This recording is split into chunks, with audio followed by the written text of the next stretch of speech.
चलो गाइस, अभी हमको देखना है matrix associated with the quadratic form. Okay, so हमको इसमें एक इक्वेशन दिया रहेगा और इस इक्वेशन को हमको कन्वर्ट करना है एक मैट्रिक्स में। ठीक है, तो उसके लिए सबसे पहले तो हमें क्वाड्रेटिक फॉर्म पता होना चाहिए। सो क्या होता है क्वाड्रेटिक फॉर्म? क्वाड्रेटिक फॉर्म लिखेंगे हम लोग, वो होता है Q कैपिटल में, capital A of x is equal to x transpose into A into x। अब यहाँ पे दो चीज़ें आपको नहीं दिख रही होंगी। Q क्या है? Q आपका क्वाड्रेटिक फॉर्म है। A क्या है? जो मैट्रिक्स आपको दिया गया रहेगा वो। अब x कौन होता है? समझो x एक रो मैट्रिक्स है। अब रो मैट्रिक्स मतलब इसमें तुम्हारे तीन टर्म्स है, x1, x2 और x3। इसका ट्रांसपोज मतलब x ट्रांसपोज ऐसे लिखते हैं, और ये क्या आएगा? It will be a column matrix. So आपको आपकी रोज में जो नंबर्स है, एलिमेंट्स है, इनको कॉलम्स में लिखना है। सो ये बनेंगे x1, x2 and x3। This is nothing but the explanation of every term involve in the quadratic form. ठीक है, अभी क्वाड्रेटिक फॉर्म के लिए मुझे मैट्रिक्स लिखना है। मैट्रिक्स के लिए मुझे दो चीज़ें पता रहनी बहुत ज़रूरी है। कौन सी? पहली चीज़, मेरे पास जो डायगोनल एलिमेंट्स है, क्या डायगोनल एलिमेंट्स जो भी है, इनको मुझे लिखना है एज इट इज़। कैसे लिखना है? As it is. लेकिन किसके साथ लिखेंगे हम लोग? एज इट इज़ लिखेंगे स्क्वेयर टर्म्स के साथ में। किसके टर्म्स के साथ में? स्क्वेयर टर्म्स के साथ में। ठीक है, और दूसरी चीज़, जो नॉन डायगोनल एलिमेंट्स रहेंगे आपके, जो नॉन डायगोनल एलिमेंट वाले टर्म्स रहेंगे, इनको क्या लिखेंगे हम लोग? हाफ में लिखेंगे। किस में लिखेंगे? हाफ। और किसके साथ लिखेंगे? मल्टीप्लिकेशन वाली टर्म्स के साथ। किसके साथ लिखेंगे? मल्टीप्लिकेशन वाली टर्म्स के साथ लिखेंगे। ठीक है, तो देखो अभी क्या है मेरे पास जो दिया गया इक्वेशन है, मैं फिर से एक बार लिख लेता हूँ उसको। ये है f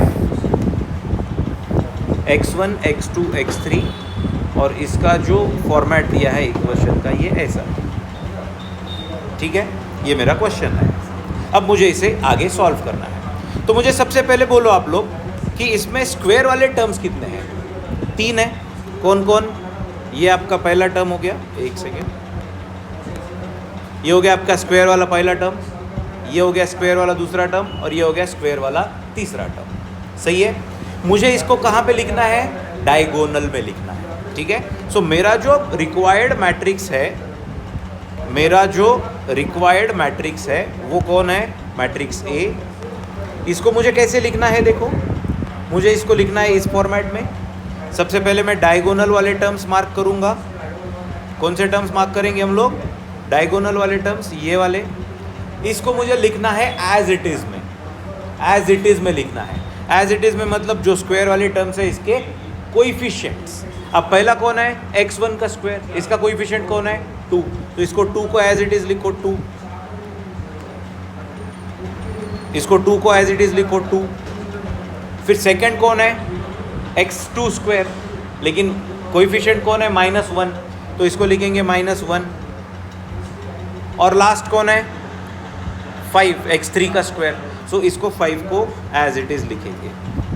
याद रखो, स्क्वायर वाले टर्म्स को डायगोनल में लिखना है एज इट इज़। ठीक है, अब देखेंगे अपन नेक्स्ट चीज़। कौन है नेक्स्ट चीज़ में? नेक्स्ट चीज़ में मुझे देखना है कि मेरे पास जो अदर टर्म्स है नॉन डायगोनल वाली, उनमें कौन कौन है? कौन कौन है देखो तो। ये है मल्टीप्लिकेशन वाली टर्म 6x1 x2। अब x1 x2 का मीनिंग क्या हुआ? पहली और दूसरी टर्म, या तो फर्स्ट रो सेकेंड कॉलम। इसको मैं उल्टा भी लिख सकता हूँ। कैसे? Second row and first column. So एक ही नंबर मुझे दो जगह पे लिखना है। कितने जगह पे? दो जगह पे। दो जगह पे मतलब मैं क्या करूँगा? अभी यहाँ पे देखो, ये हो गया मेरा पहला जगह और ये हो गया मेरा दूसरा जगह। कैसे मैंने आइडेंटिफाई किया? First row second column and second row first column. ठीक है, इस हिसाब से मुझे यहाँ पे ये दोनों नंबर्स लिखने हैं। तो कौन कौन नंबर्स है? ये है मेरा x1 x2 का कोएफिशिएंट कौन है? 6। तो 6 को आधे में लिखना है, इन हाफ। क्यों? क्योंकि दो जगह पे लिख रहा हूँ मैं। सो 6 डिवाइडेड बाय 2 कितना आएगा? 3। सो ये आ गया 3 और ये भी आ गया 3. यस. अब देखो नेक्स्ट टर्म कौन है मेरे पास? x1 x3. x1 x3 मतलब फर्स्ट रो थर्ड कॉलम, या तो उल्टा पुल्टा लिखेंगे तो थर्ड रो फर्स्ट कॉलम. इसका कोएफिशिएंट कौन है? -3. इसको कहाँ पे लिखेंगे हम लोग? इसको लिखेंगे यहाँ पे और यहाँ पे. क्यों? This is nothing but the first row third column and this is nothing but the first column and the third row. तो इस दोनों जगह पे मुझे इन नंबर्स को लिखना है. क्या लिखना है? कोएफिशिएंट है -3, दो जगह पे लिखना है तो हाफ में. सो -3/2 and -3/2. Now you will think यहाँ पे और दो जगह बाकी है. ये कौन सी जगह दो बाकी है? सेकेंड रो थर्ड कॉलम, या तो थर्ड रो सेकेंड कॉलम. मतलब अगर टर्म तुम्हारे क्वेश्चन में होती थी तो कौन सी होती थी? x2 x3. x2 x3 equation में है? नहीं है, तो मैं अज्यूम कर लेता हूँ +0 लिखेंगे उसका कोएफिशिएंट, क्योंकि नहीं है x2 और x3, तो ये 0 इन दोनों जगह पे आएगा. This is your required answer, the matrix format of the given quadratic equation.